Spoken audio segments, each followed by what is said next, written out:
Welcome to Listen and Learn English, where you can improve your English at your own pace.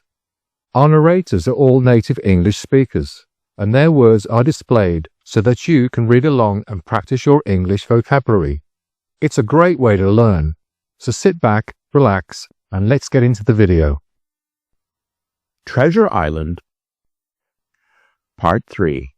My Shore Adventure. At last the day came when the Hispaniola left the dock.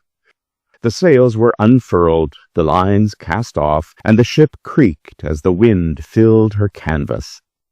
I felt the deck tremble beneath my feet, and the harbor slowly slipped away behind us. Bristol grew smaller and smaller, until it was just a blur on the horizon. The crew cheered, and the squire waved his hat like a schoolboy. Dr. Livesey stood calmly, watching the shoreline with thoughtful eyes. And Captain Smollett gave a curt nod to the helmsman. We were truly underway. Those first days at sea were full of wonder for me. I had never been beyond the coast before, and now the ocean stretched in every direction, endless and alive. Dolphins leapt alongside us, the waves hissed against the hull, and at night the stars burned brighter than I had ever imagined. Silver made the galley a cheerful place. His food was hearty, and he kept the men laughing with songs and stories. Yet I noticed that certain sailors, rougher men with scarred faces and whispered voices, seemed to gather around him more often. When he spoke, they listened closely. One afternoon, climbing into the apple barrel for a snack, I dozed off in the warm sun. I woke to the sound of voices below me. Silver was speaking again, but this time his tone was darker, his words meant for no innocent ears. "Gentlemen," he said softly, "we bide our time. Once the treasure's aboard, we take the ship, but until then, not a whisper. The captain suspects, but he doesn't know. Keep your knives sharp and your mouths shut." A low murmur of agreement followed. My heart pounded so loud I feared they'd hear it through the barrel. I dared not breathe until the voices faded away.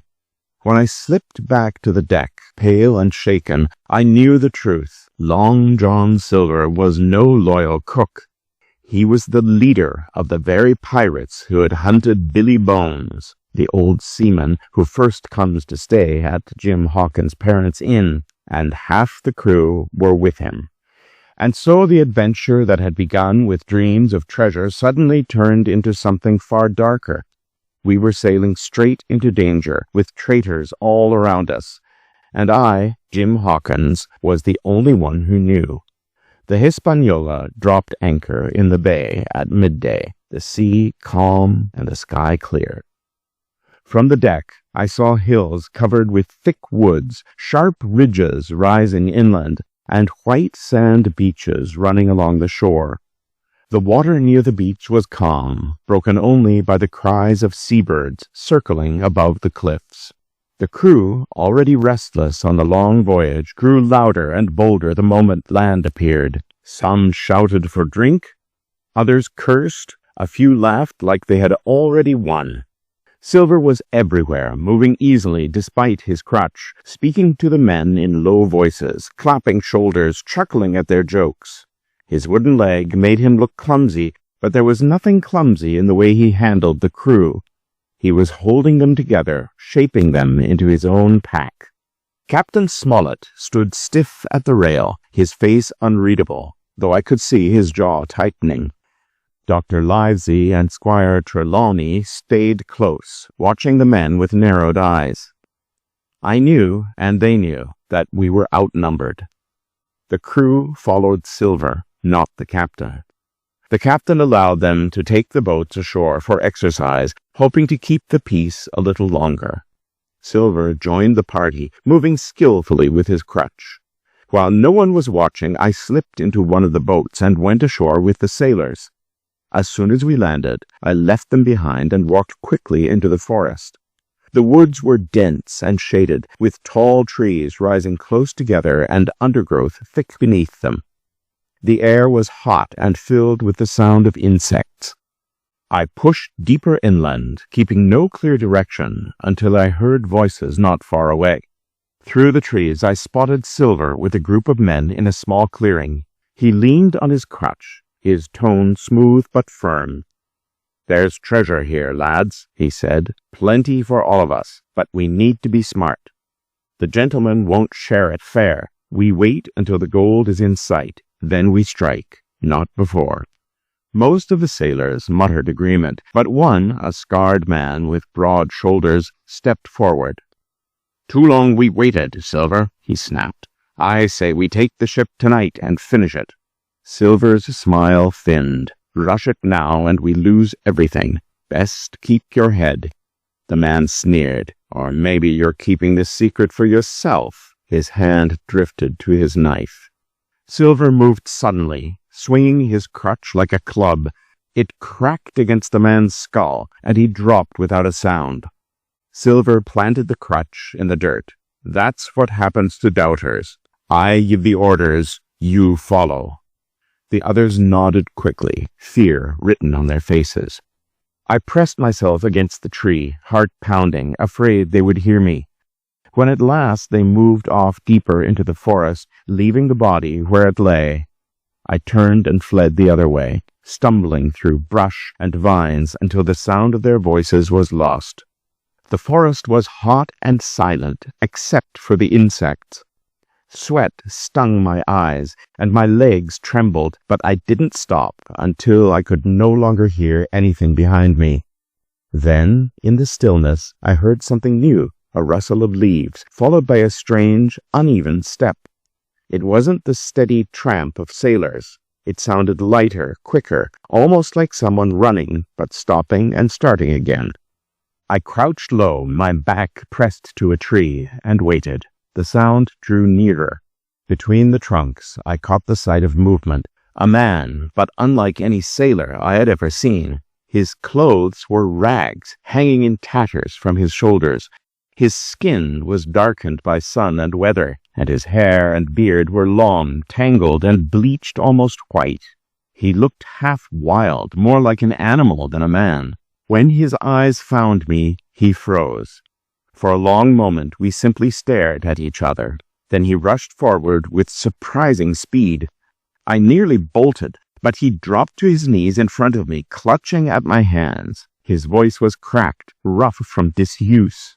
"A man! A living man!" he cried. "Tell me I'm not dreaming."